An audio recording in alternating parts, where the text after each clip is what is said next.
Daniel Cole ate his dinner standing in the ambulance bay because the break room had a sign that said staff only, and a handyman paid in cash was not staff. He did not argue the point. He wiped the grease off his hands on the rag that lived in his back pocket, and he kept eating. Cold meatloaf, a plastic fork. The bay doors breathing open and shut behind him every time a gurney rolled through. That afternoon, the board chair walked a line of donors past the flooded East Wing. He wore a suit that cost more than Daniel's truck. He pointed up at the ladder where Daniel stood tightening a valve 3 contractors had already called dead, and he said it loud enough for the marble to carry it. "Whoever hired that man off the street, get him out before the photographers see him."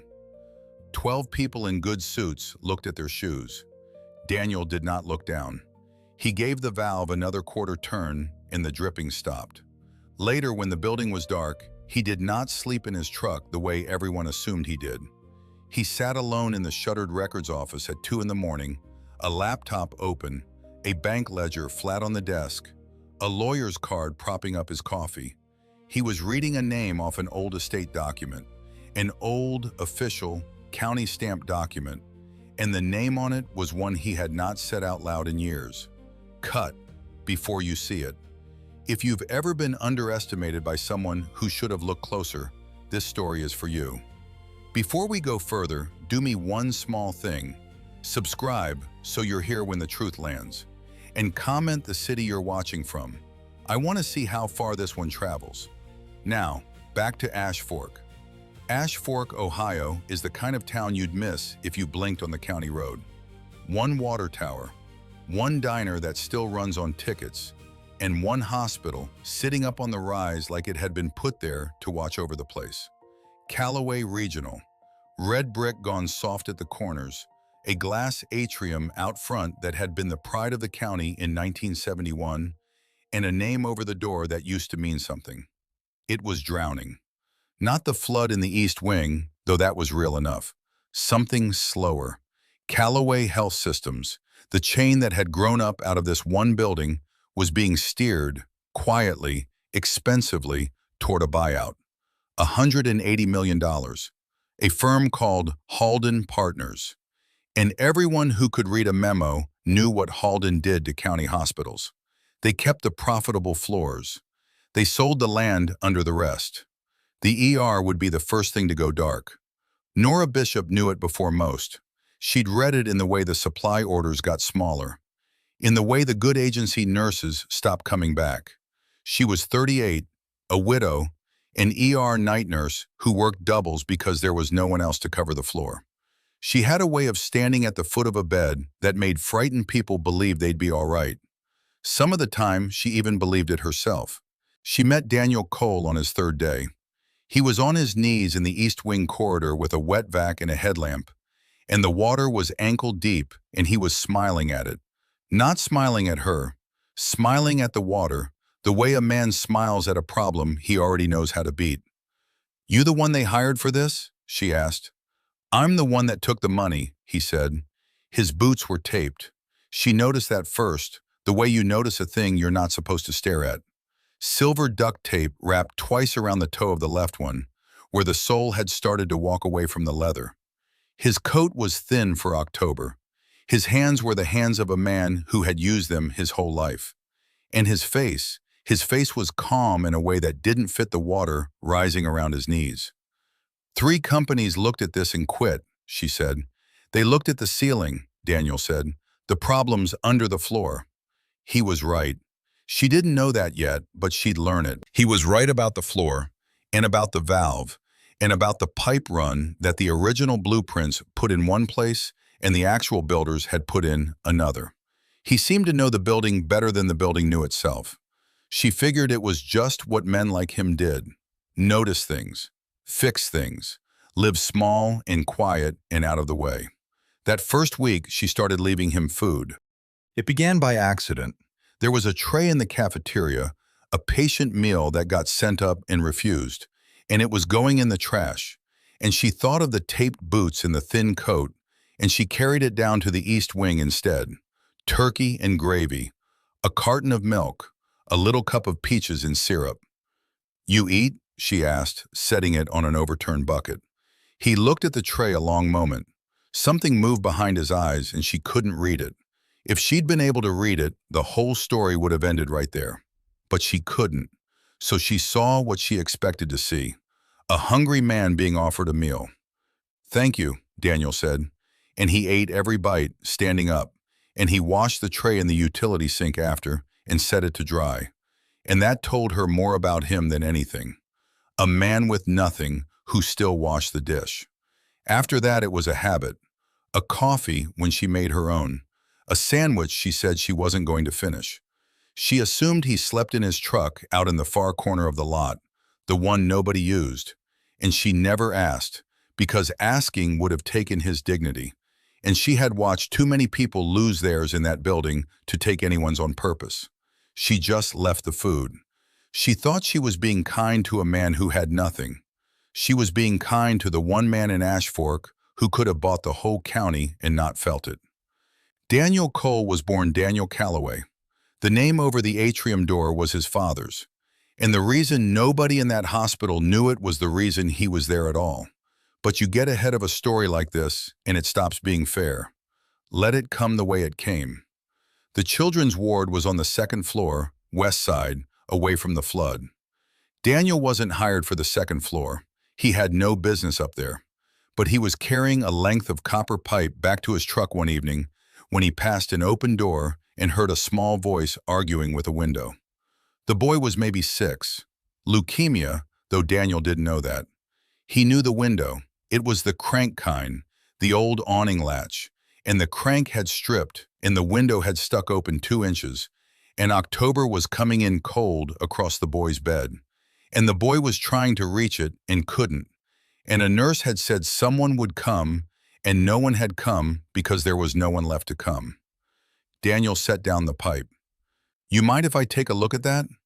He fixed it in 4 minutes. He had the crank apart and a shim cut from a soda can, and the whole thing seated and turning smooth. And he cranked the window shut, and the cold went away. And the boy watched him the whole time like he was watching a magic trick. "How'd you know how to do that?" the boy asked. "Everything's just a thing that came apart," Daniel said. "You put it back the way it wanted to go." He didn't bill for it. There was no way to bill for it. It wasn't on any work order. He just picked up his pipe and went. And the boy told his mother a man with tape on his boots had fixed the window. And his mother told a nurse. And that was how the story of the quiet handyman started moving through Callaway Regional. Fixed things, asked for nothing, ate standing up. Nobody put it together. Why would they, a man like that? The billing office was another thing that should have told them, if anyone had been listening the right way. Daniel was in the front hall waiting on a delivery, sitting on a folding chair by the window, and 2 clerks were working through the fiscal quarter close, and one of them was reading numbers off a screen and getting frustrated because the column wouldn't tie out. She read them twice, 3 times. She said the total should be one thing and the software said another, and she couldn't find the gap. "Line 11, Daniel said without turning around. "The transfers entered twice, once in receivables, once in adjustments. Take it out of adjustments." The clerk stared at the back of his head. She looked at line 11. It was entered twice. She took it out of adjustments and the column tied out to the penny. "How'd you—" she started, but he was already up and gone to sign for his delivery. And by the time she thought to ask again, she'd half decided she'd said the line number out loud herself. People do that. They make the world make sense after the fact. It's easier than believing the handyman read your spreadsheet from across the room without leaning in. He did that kind of thing without meaning to. That was the danger of it. 22 years of reading balance sheets does not leave a man just because he puts on a canvas coat. It lives in the hands. It lives in the eyes. He trained himself to hold his tongue, and mostly he could, but the numbers called to him the way a crooked picture calls to a certain kind of person. And now and then, his mouth answered before his caution could stop it. He was careful about almost everything else. He was careful about the atrium. There was a photograph in the main lobby, framed, a little sun-faded, hung by the elevators where people waited and didn't look. It showed the hospital on its founding day in 1971, a crowd on the new steps, a ribbon, and a man in a narrow tie standing in the middle with his hand on the shoulder of a boy in short pants, both of them squinting into a July sun that had gone to dust half a century ago. Daniel stopped at that photograph once, just once. He stood in front of it with a toolbox in his hand and a work order in his pocket, and he looked at it a long moment, and he said, low, to no one, he'd have hated what they did to the atrium. Then he moved on. A woman waiting for the elevator heard him. She thought he was talking about the drop ceiling they'd put in during the 90s. She wasn't wrong that they'd wrecked it. She was wrong about everything else. She never gave it another thought. The boy in the short pants in the photograph was Daniel Calloway. The man with his hand on the boy's shoulder had built the place, and the drop ceiling was the least of what they'd done to it.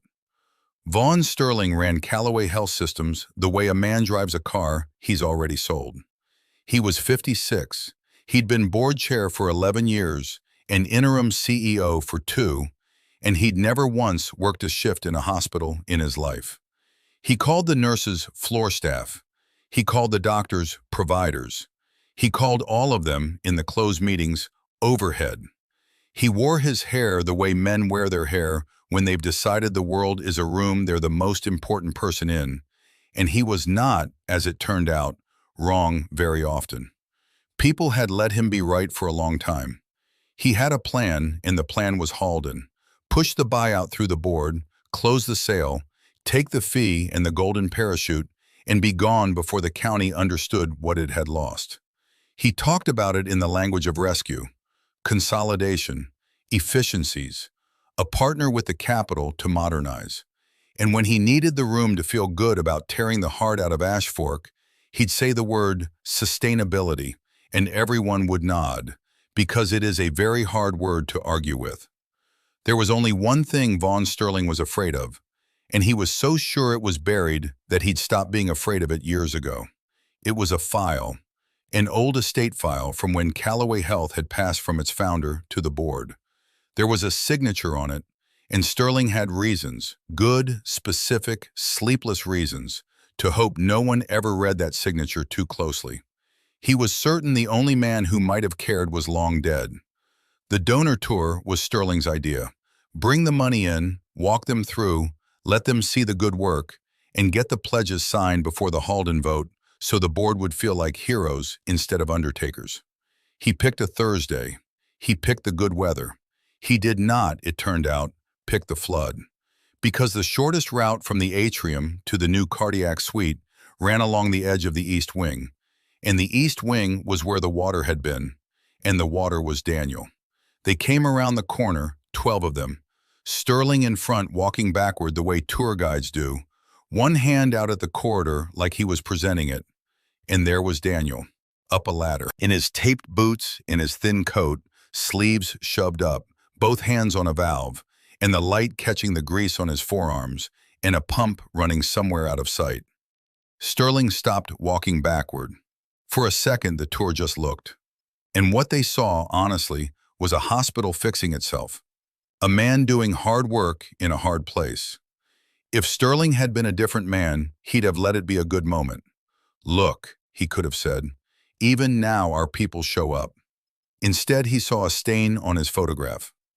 Whoever hired that man off the street, Sterling said, get him out before the photographers see him.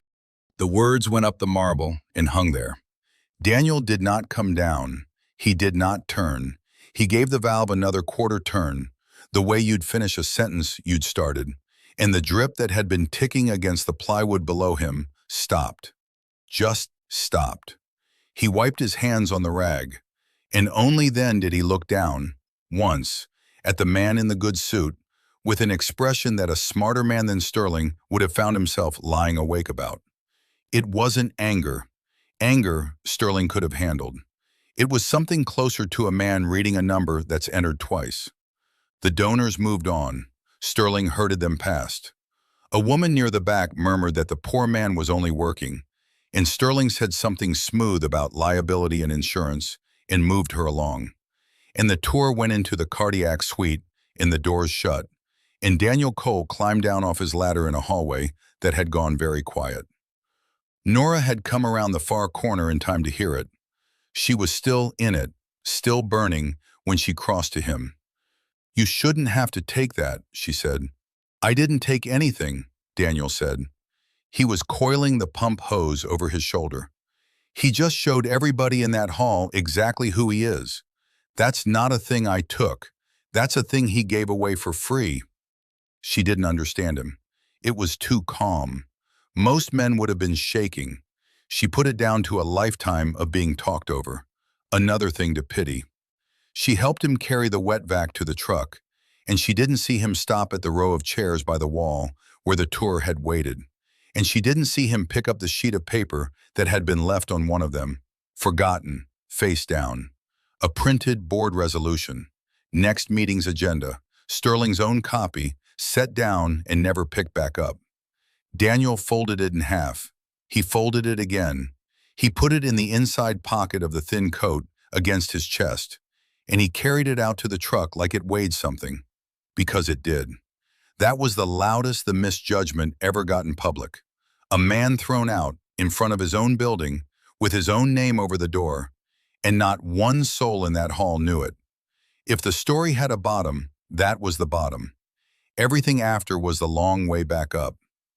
Here is the thing about Daniel that Sterling never once considered. The cash job was the cover. It had always been the cover. A man who takes a check leaves a trail and gets an ID badge and a personnel file and questions. A man who takes cash to fix a flood is invisible. And invisible was exactly what Daniel needed, because the flood was in the East Wing, and the East Wing was where they kept the old records. And the old records were the reason he'd come home. He came back that night. He came back most nights. The records office was in the basement of the East Wing, behind a door that stuck because the frame had swelled with the water. And Daniel had a key because Daniel had made himself a key the first week, quietly, the way he did everything. Inside it smelled of wet paper and old dust, and the particular cold of a room no one heats. There were steel shelves and cardboard boxes gone soft at the corners, and 40 years of a hospital's paper memory sitting in the dark. He knew what he was looking for. He'd known for a long time. He just had to be able to touch it. The estate file was where the county said it would be, cross-referenced, box 11. He noticed the 11 and let himself smile at it in the dark. And he lifted it out and set it on the desk under the laptop's light, and he opened it the way you open a thing you've dreaded and wanted in equal measure. His father's name, his father's chain, and the transfer document that moved Callaway Health Systems out of the family and into the hands of a board, dated 3 months before the old man died. Daniel had read this before, in copies, in a lawyer's office 2 states away. But copies aren't the thing. He needed the original. He needed the actual ink. He turned Iris's ring on his finger while he read. He did that when it was hard. He'd done it for 6 years, ever since the day he'd taken it off her hand, in a hospital not unlike this one, and put it on his own smallest finger where it barely fit. And he wore it turned inward so the stone sat against his palm and no one ever saw it. Iris Callaway, his wife, gone before any of this. She'd have had opinions about all of it, and the not saying of things, and the coming home in a taped boot. He turned the ring, stone against his palm, and he made himself look at his father's signature. And there it was. What wasn't there? His father, in the last years, had a tremor, a bad one, in the right hand, that turned every signature into a small argument with the pen. Daniel had watched him sign checks with it, watched him fight to keep a line straight. By the date on this transfer, his father could not have signed his own name without that tremor showing in every stroke, the way a road shows every pothole. The signature on the transfer was smooth, clean, confident, a young man's signature, or a forger's careful one, not a dying man's. Daniel sat very still in the cold, in the paper smell, and he understood fully, for the first time with the real document under his hands and not a copy, that his father had never signed away the thing he built. Someone had signed it for him. And everything the board had done in 20 years, every dollar, every floor, every closed clinic, and now the sale that would kill the ER, all of it stood on a name a dead man never wrote. He didn't shout. There was no one to shout to. He turned the ring once more, and he took a photograph of the signature with his phone, close, and then a wider one for scale. And he wrote the box number in a little notebook, and he put the file back exactly where it had been, corner to corner, dust line to dust line, because he was not ready. Not yet. Being right was not the same as being able to prove it in a room full of people who'd rather he was dead. He was folding himself back into the cold at nearly 4 in the morning, laptop dark, when the door stuck and scraped and opened. And it was Nora, in scrubs, with 2 coffees. She'd seen the light under the door on her break. She'd figured, the way she always figured, the worst and softest thing. That the poor man had nowhere warm to go and had let himself into a dead office to get out of the wind, and was sleeping down here on a hard chair among the boxes. "You can't sleep down here," she said, but gently. She wasn't scolding. She set a coffee on the desk by his hand. "It's freezing. There's a family lounge on 3. The couch is decent. I'll leave the—" "Daniel?" He'd covered the laptop with his coat without thinking, the second the door moved. It was reflex. It looked, to her, like a man ashamed of being caught with nothing. "I'm all right," he said. "You're not all right. You're in a basement at 4 in the morning." She sat down across from him, uninvited, the way she sat with frightened patience, and she wrapped her hands around her own cup. "My husband used to say a person who won't take help just hasn't been offered it right yet. So I'm offering it right. There's a couch on 3. He looked at her, at the 2 coffees, at a woman working a double in a dying hospital who had stopped on her break to bring warmth to a man she thought had none. And he did the arithmetic he'd been doing since the day he arrived, quietly, on everyone. Who they were before they knew who he was. She was passing. She was passing the way almost no one passed. "Thank you," he said, and he took the coffee, and it was the truest thanks he'd said in years. And she read it as a small gratitude of a small man, and drank her own, and had no idea she'd just been weighed and found honest. "You always this quiet?" she asked. "Mostly. My husband was quiet." She turned her cup, "right up until he wasn't, and then it was always worth the wait." She looked at the boxes, the cold room, the shape of a man who fixed everything and owned nothing. "You've got family somewhere, Daniel?" The ring turned against his palm. "Had," he said. She nodded and didn't push, because she was a person who knew what the word had cost to say, and they sat there a while in the paper cold with their coffees. 2 people the building was trying to throw away, and one of them thought she was being kind to a stray, and the other knew exactly what he was sitting on and couldn't tell her, and the not telling was already starting to feel less like strategy and more like a debt. He didn't go to the couch on 3. He went out to his truck when she'd gone back up, and he sat in the cab with the engine off and the heater ticking cool, and the photographs on his phone, the smooth signature glowing in the dark, and he made a call he'd been circling for a week. Marcus Reyes answered on the second ring, the way a good lawyer answers a man who only calls when it matters. "You found it." "I found it," Daniel said. "The original?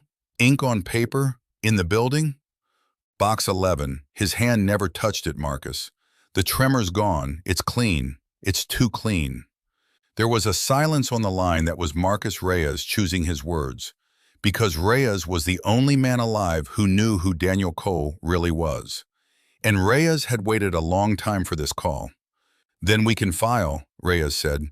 "The deed's ready. It's been ready. You say the word, I record it, and the minute the county certifies it, every share Sterling's trying to sell turns to smoke. Because you can't sell what the board never legally owned. You understand what that does. In that room, to those people." "I understand. Do you want a war? Because we can have a war. Depositions, press, the whole county on the courthouse steps. Or No war. Daniel watched the dark hospital through the windshield, the one lit window on the second floor where a boy slept behind a latch that finally closed. Quietly, file it quietly, and only if they force it. Daniel, they're going to force it. The vote's in 3 weeks. Then it'll be quiet right up until it isn't, Daniel said. Set the meeting, I'll sign. He hung up. He turned the ring one more time, stone to palm, and he said something to it that the truck didn't repeat. And then he started the engine and drove to the motel out on the county road that no one at the hospital knew he could afford. Because a man in taped boots does not sleep in a motel. Everyone knows that. And being known wrong was the only armor he had left. 3 weeks. He had 3 weeks to learn who everyone was before they learned who he was. 3 weeks of tightening valves by day and reading ink by night. And a woman on the night floor who fed him because she thought he was nothing. And a man in a good suit who'd throw him out again in a heartbeat. And $180 million moving toward the town like weather. The deed sat ready in a lawyer's drawer. All it needed was a signature. His, this time. His own hand, his own name, the real one. And somewhere in a locked office upstairs, a system quietly logged that someone had pulled box 11. And that log had a timestamp. And that timestamp would land, in a few days' time, on the desk of the one man in Ashfork with every reason in the world to ask a single, dangerous question. Who filed this? But that was still ahead. For now the building slept, and the water was beaten, and Daniel Cole drove out of the lot in the dark with the truth in his phone and his father's name in his mouth, unsaid, and the ring turned in against his palm where no one had ever thought to look. The certification came with a clock on it. Marcus Reyes explained it in the front seat of Daniel's truck 3 mornings later. The deed already filed, the county clerk's stamp still wet somewhere in a drawer downtown. 48 hours, Marcus said. The clerk pulls it, reviews it, certifies it. Until she does, it's paper. After she does, it's law. Daniel watched the loading dock. A man in scrubs was wheeling a crash cart back inside. And they can't see it in that window. Sealed. Nobody sees it until it certifies. Not Sterling, not Halden, not you. Marcus rubbed his eyes. He had driven 2 hours in the dark to say this in person. 48 hours, Daniel. If they close the sale before the clerk certifies, ownership transfers to Halden Clean. The forgery gets buried under $180 million, and no examiner on earth digs it back out. Then we wait. We wait, and we pray Sterling waits too. But Sterling was not going to wait. Daniel knew it the way he knew a pipe was about to fail, by a sound under the sound. He got out of the truck. He put on his tool belt. He went back to being nothing for one more day. By noon, he had the east wing valve holding at 40 pounds, steady, no shudder. 3 contractors had walked away from that job. He had it purring. Nora found him there at the start of her shift, kneeling in the dry corridor that had been under 2 inches of water when he arrived. "You did it," she said. She had a cup of the burnt cafeteria coffee for him, the kind she brought every night, the kind she paid for out of her own pocket because a cash handyman had no meal card. They said this whole wing was gone. Not gone, just neglected. He took the coffee. He drank it black. Somebody stopped taking care of it, that's all. Things fall apart when nobody's watching who's supposed to. You talk about pipes like they're people. Same principle. He almost smiled. He turned the ring on his smallest finger without knowing he did it, stone in against his palm. You keep the pressure right, you check the joints, they last 50 years. You look away, they rot in 5. She watched him do that thing with the ring. She had watched him do it a dozen nights now and never asked. She thought it was a wedding band he couldn't afford to size right. She thought a lot of soft, wrong things about him, and every one of them was made of kindness. "There's a tray in the break room," she said. "I told them it was for me. Turkey. Eat it before it's cold." She hesitated. "You warm enough at night? It dropped to 30 out there." "I'm warm." "You're in that truck." "I'm warm, Nora." And that was as much as he would give her, because the truth was a motel out on the county road she'd never believe. And the truth under that was worth $180 million, and he had learned to carry both without spilling either. She went to her floor. He went back to his valve. And upstairs, in a locked office with a window that looked over the whole flooded county, a system he had triggered 11 days ago finally coughed up its record onto the right desk. Vaughn Sterling was on the phone with Halden's counsel when the email came through. He almost didn't open it.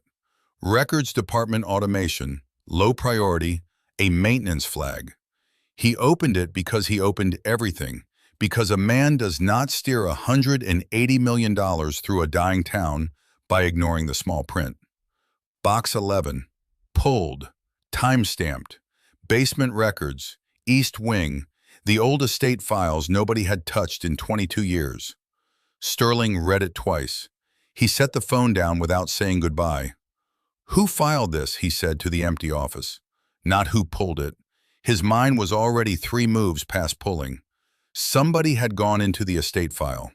Somebody had pulled the one document he had spent his whole tenure making sure stayed in the dark. And people did not pull founding documents to admire the letterhead. They pulled them to file something. He called the records clerk. "Nothing filed through the department," she said. He called legal. Nothing on their end. He called the county, carefully, a friend, a favor, a name he could trust, and asked, hypothetically, whether anything had been submitted against Callaway Health Systems in the last 2 weeks. The friend called back in an hour. There was a filing, sealed, pending certification. "Certification when?" Sterling asked. "Clerk's got it in the queue. Day after tomorrow, maybe, Thursday." Thursday, Sterling looked at his calendar.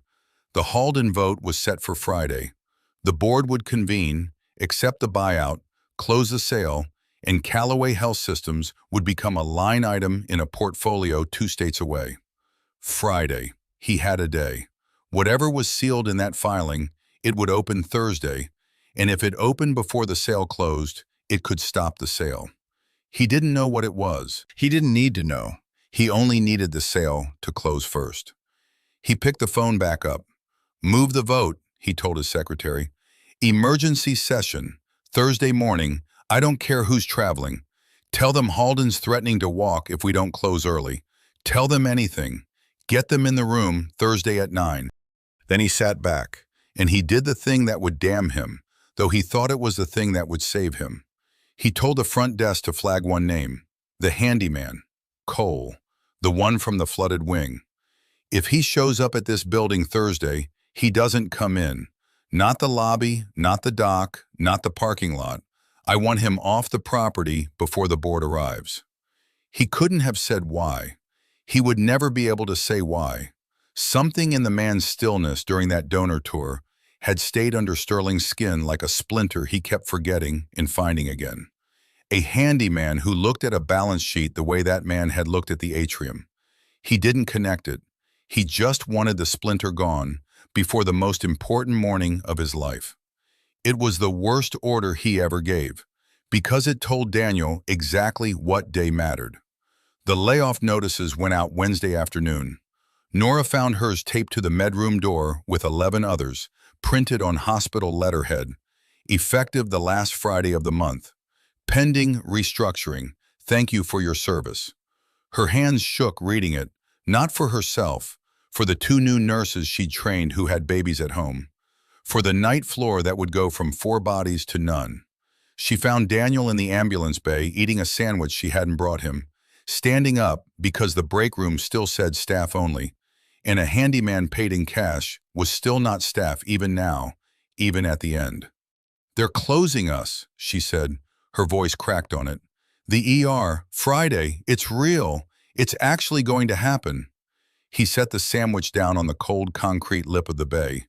He looked at her a long moment, and she watched something move behind his eyes that she had never seen there. Something that was not a handyman's worry about his next cash job. It looked for half a second like a man doing arithmetic on a debt somebody else owed. "Friday," he said. "They moved a vote up. Sterling did.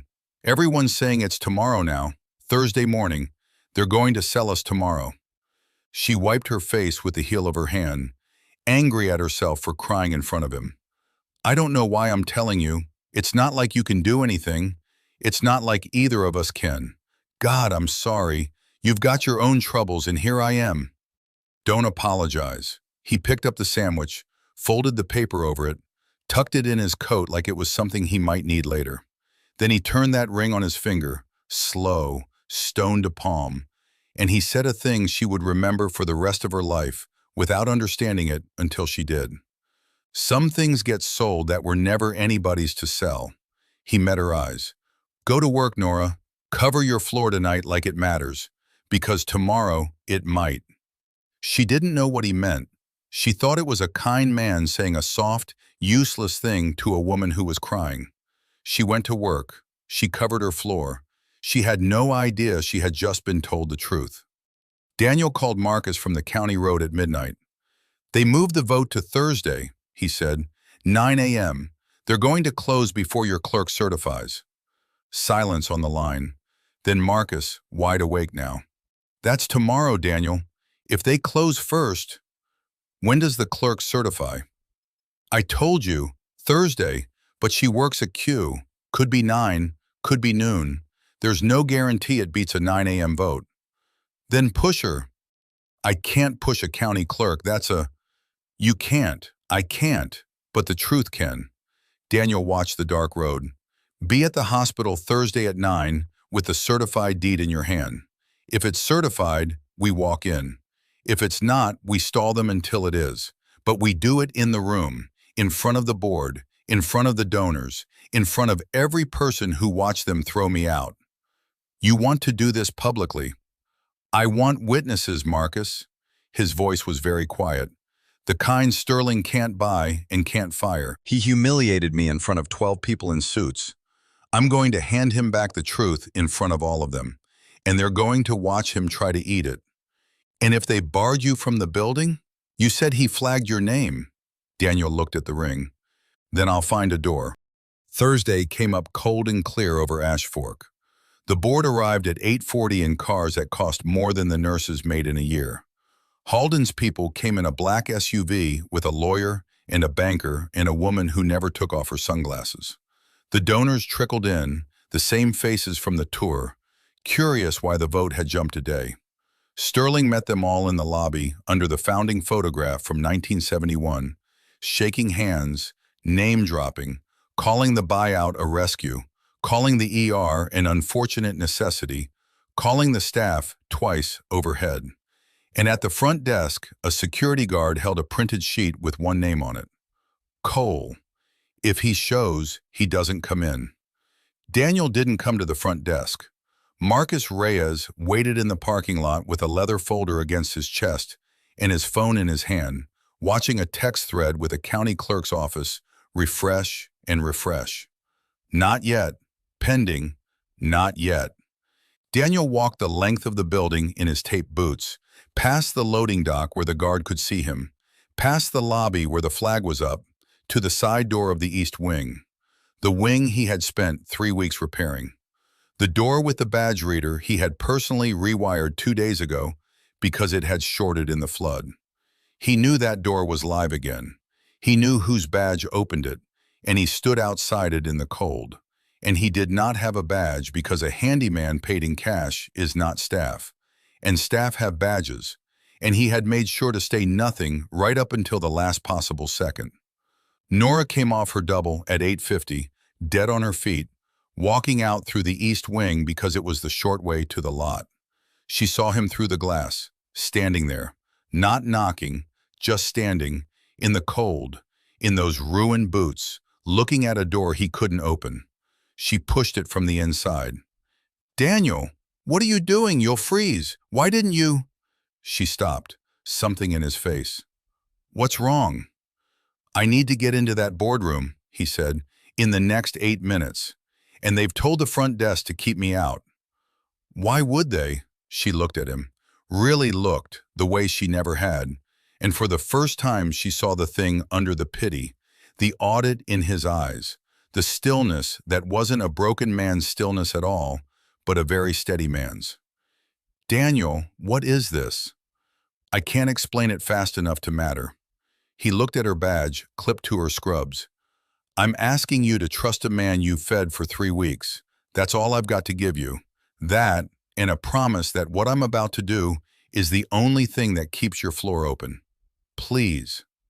She should have asked more. Any sensible person asks more. But she had spent 3 weeks watching a man fix things nobody else could fix, and give away work for free, and eat standing up without one word of complaint, and she had never once caught him in a lie because he had never once told her one. He had only ever let her believe soft, wrong things. She unclipped her badge. She held it to the reader. The lock clicked green. "Which room?" she said. "Third floor, the old boardroom." He was already moving. "Come with me. You should see this."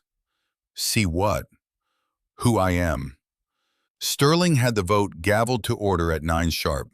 12 board members around the long table. The Halden three along one wall. 8 donors in chairs against the windows.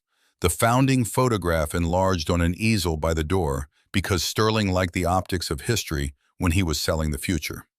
The buyout documents sat in a neat stack in front of every seat. All that remained was the reading of the resolution and the vote. "Before we begin," Sterling said, "I want to thank Halden Partners for their flexibility in accommodating our timeline.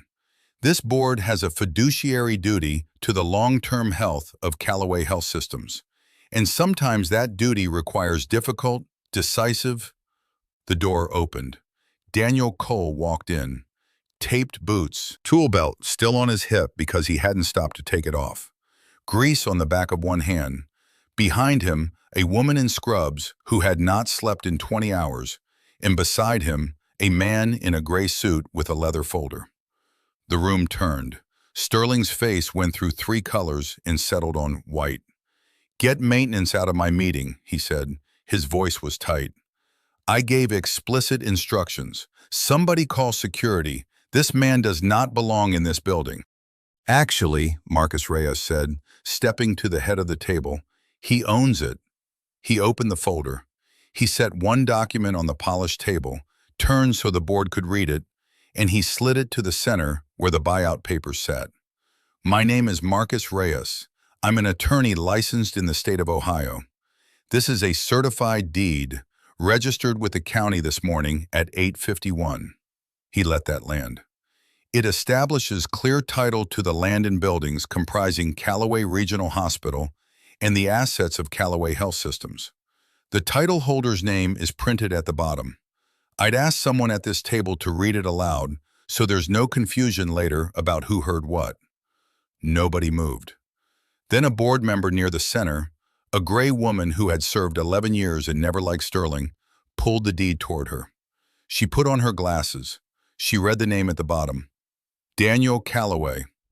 The room did not gasp. It went silent, which is worse. The donors along the windows sat very still. One of the Halden people slowly took off her sunglasses. "Callaway," the gray woman said again, looking up, looking at the man in the taped boots. As in the name over the door," Daniel said. It was the first time he had spoken. His voice was the same quiet voice he used on pipes and frightened children. "My father built this hospital in 1971. He put the ER on the ground floor because he said sick people shouldn't have to climb to be saved. I'm his son. I've been repairing his east wing for 3 weeks. I've been standing in your ambulance bay eating dinner off a concrete ledge because a sign said I wasn't staff." He looked at Sterling. "You had me thrown out of my own building in front of 12 people. I remember all 12. "This is absurd." Sterling was on his feet. "Daniel Callaway is dead. The heir is dead. That's a matter of record. The estate was settled 22 years ago. This man is a con artist in work boots, and I will not have this vote hijacked by—" "The estate," Marcus said, "is exactly what I'd like to discuss." He laid a second document beside the deed, older, yellowed, a photograph clipped to it. "This is the original estate transfer document. Marcus said. The instrument by which ownership of Callaway Health Systems allegedly passed from Thomas Callaway to the hospital board upon his death. It bears his signature. He set a magnified photograph next to it. This is that signature, enlarged. He turned to the wall where the donors sat and to the Halden lawyer, and he did the thing Daniel had insisted on. He did not ask the room to trust him. He brought in someone whose job it was to know. I've asked a forensic document examiner to join us. She reviewed the original this week. She has no stake in this hospital and has never met my client until this morning. He nodded to the door. Ms. Okafor. A woman came in from the hall where she'd been waiting, reading glasses on a chain, a tablet in her hand. She set it on the table and turned it so the board could see, and she spoke in the flat, careful voice of a person who has testified in courtrooms and does not enjoy drama. Thomas Callaway spent the last 6 years of his life with a documented neurological tremor, she said. It's in his medical records. It's in every signature he made after that diagnosis. You can see it on his checks, his letters, his consent forms. The hand shakes, the pen skips, the baseline wanders. She tapped the tablet, 2 signatures side by side. This is his signature 4 months before his death, on a hospital form. And this is the signature on your estate transfer, dated 3 weeks before he died. She looked up.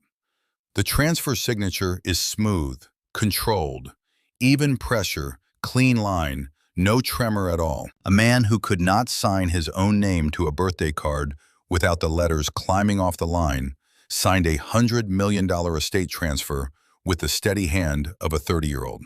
She shook her head. It's not his signature. In my professional opinion, to a reasonable degree of certainty, this document was forged. Whoever transferred this company to this board did it with a pen that was never in Thomas Callaway's hand. Nobody breathed. Sterling had stopped standing tall. He had a hand on the back of his chair. The board never legally owned Callaway Health Systems, Marcus said, gently now, because he didn't need volume anymore. Which means the board cannot sell it. There is nothing here for Halden Partners to buy. You've all been in a room this morning voting to sell a building that has belonged this entire time, without interruption, to the man you had escorted off the property. The Halden lawyer closed his folder. He looked at Sterling. We're going to need to make a call, he said, and it was the sound of $180 million standing up and walking out of the room. Wait, Sterling's composure was going in pieces now. Wait, even if there's a question about the signature, that's a matter for the courts. That could take years. We can't just, this board acted in good faith. We inherited these documents. You never what? Daniel said. Sterling's mouth closed. You want to tell the room you never read the estate file? You, who name-drop every donor and know every line of every budget? Daniel stepped closer to the table. He didn't raise his voice. He never once raised his voice. You called an emergency vote a day early the same week someone pulled Box 11. You flagged my name at the front desk the morning that filing was set to certify. You've spent your whole tenure making sure nobody opened that file.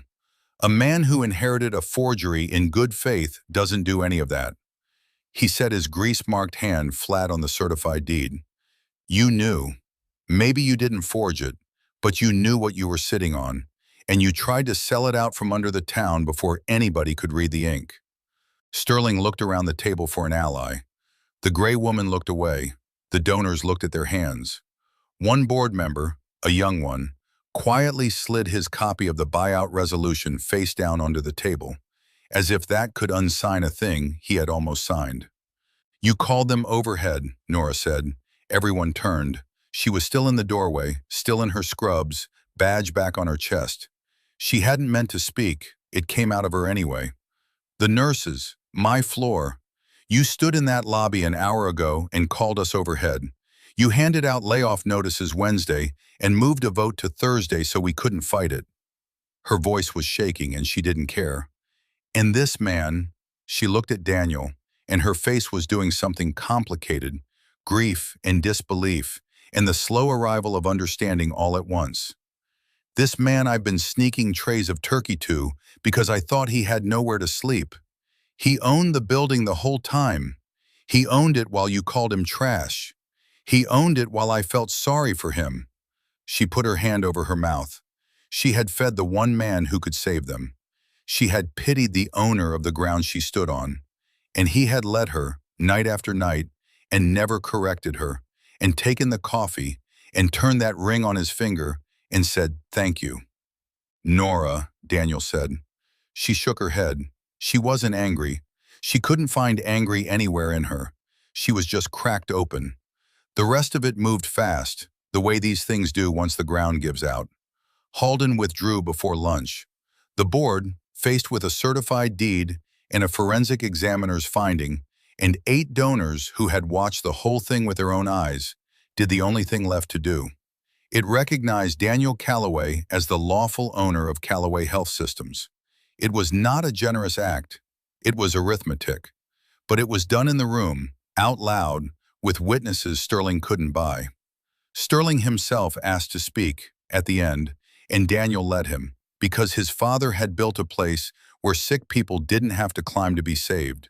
And Daniel figured a man could be allowed to climb down. "I built value here," Sterling said.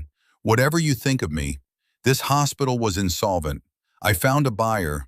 I kept the lights on for 3 years. Everything I did to close a sale before the truth got out," Daniel said. "You can dress it however you want, Vaughn. The room heard you. Every reason you're about to give is the reason." He wasn't cruel about it. That was the worst part for Sterling, that there was no heat in it at all. "You justified this to yourself for 3 years. Go ahead and justify it now. Nobody's stopping you. But the deed's certified, and the signatures forged, and the ER staying open. And none of your reasons move any of that an inch." Sterling had no more words. He gathered his things. He left the room he'd run for years. And no security escorted him. And nobody looked away this time. And that was its own kind of sentence. Daniel didn't watch him go. He turned to the young board member who'd flipped his paper face down. "The layoff notices," he said. "Where are they?" "Human Resources. They went out Wednesday, effective end of month." "Rescind them, all of them, this morning, and I want it done in front of the floor, not in an email." He looked at Nora. "The people who got handed those notices should get to watch them torn up by the same hands that voted for them. That's only fair." They did it at noon in the East Wing corridor, the dry one, the one he'd saved. The night floor and the day floor crowded in, the nurses and the techs and the 2 young ones with babies at home. And the HR director stood with a stack of white pages and read the names. And after each name, she tore the notice in half and let it fall. And someone started clapping, and then everyone did. The corridor that had been under 2 inches of water 3 weeks ago filled up instead with the sound of 100 people who got to keep their jobs. Daniel stood at the back in his taped boots and watched. He didn't say anything.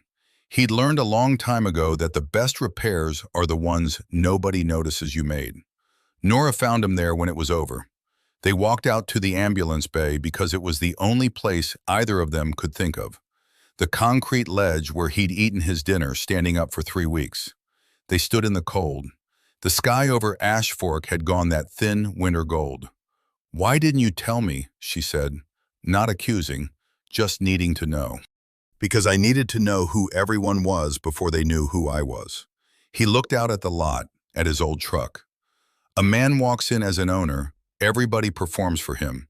The board smiles, the staff behaves. You never see the real place. But a man walks in as a broke handyman getting paid in cash. He turned to her. You see everything. You see who calls you overhead and who brings you turkey. You see who looks away when you're thrown out and who steps in front of the guard. He paused. "You stepped in front of the guard, Nora. That day on the tour. You got overruled and you did it anyway. I never forgot it. I felt sorry for you." "I know. That's what made it real." He almost smiled. "You didn't want anything from me. You couldn't have. You thought I had nothing. Every kindness you did me, you did for free, to a man you thought could never pay it back." He looked down at his hand. You have no idea how rare that is. When your name's on a building, everybody's kind. You spend your whole life not knowing which of it is real.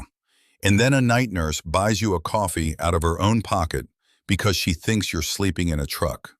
His voice caught, just slightly, the only crack in 3 weeks of stillness. That's the realest thing that's happened to me in years. She looked at his hand, at the ring on his smallest finger, the stone turned inward against his palm the way it always was. You turn that ring when you're thinking, she said. I've watched you do it for 3 weeks. I thought it was a wedding band you couldn't get sized. He turned it now, slow, and for the first time he let the stone come around to face the light. A small stone, nothing a board chair would notice, everything to him. Her name was Iris, he said. My wife. She died before any of this, before I ever came back here. He looked at the stone. When I decided to do this the quiet way, the slow way, 3 weeks of taped boots instead of a war, everybody told me I was crazy. Marcus told me to just file and fight it in court. Years, he said. But Iris, he turned the ring again. Iris used to say the way you take a thing back matters as much as taking it. That you can win ugly and lose everything that made it worth winning. He looked up at the hospital, at the founding photo he knew was hanging in the lobby, at the ER on the ground floor. She'd have wanted the doors kept open, not a lawsuit that closed the place for 3 years to prove a point, just the doors kept open, and the people kept working, and the town kept its hospital. He put his hand down. So that's what I did. That's the only thing I did. I just filed the truth and let it do the rest. Nora didn't say anything for a while. The gold light came down over the lot. She'd be proud of you, she finally said. Iris, I think she would. Yeah, Daniel said. I think so too.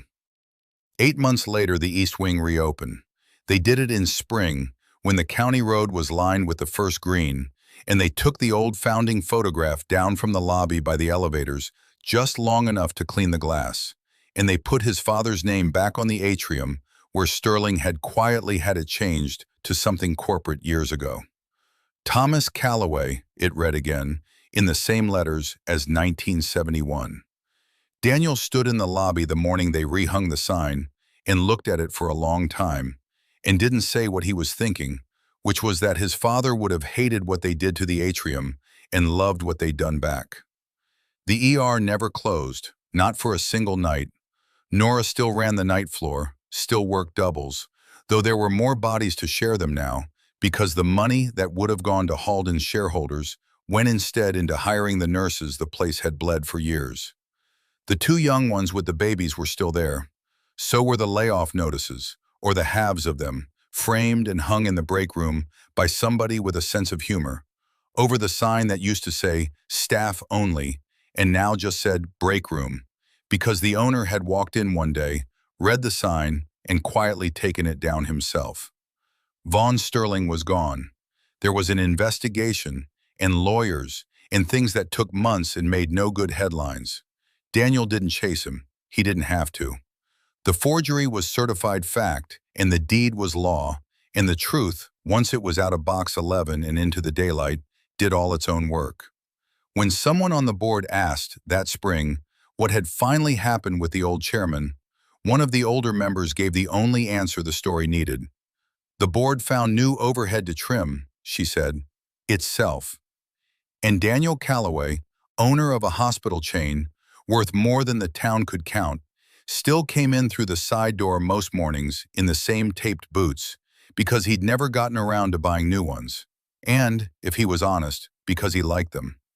He still fixed the latches on the pediatric floor for free.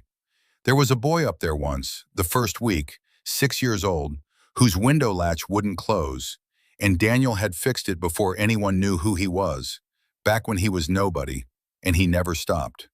New children now, same latches. He kept them all closing quiet and true, and the parents thought he was maintenance, and he let them, because some habits are worth keeping, and being known wrong was a coat that had always fit him well. Nora found him on the pediatric floor one morning, 8 months in, kneeling at a window with a screwdriver, The ring turned inward against his palm the way it lived. She had 2 cups of coffee. She handed him one. Not from the cafeteria this time, the good kind, from the place on Main Street, because she could, and because he'd earned a decent cup. He took it. He drank it black. "You didn't have to buy me the good stuff," he said. "I know."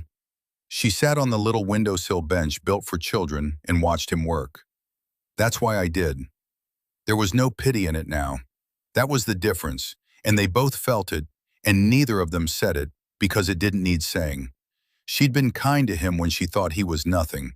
That was the part that counted, the part money can't manufacture and power can't buy.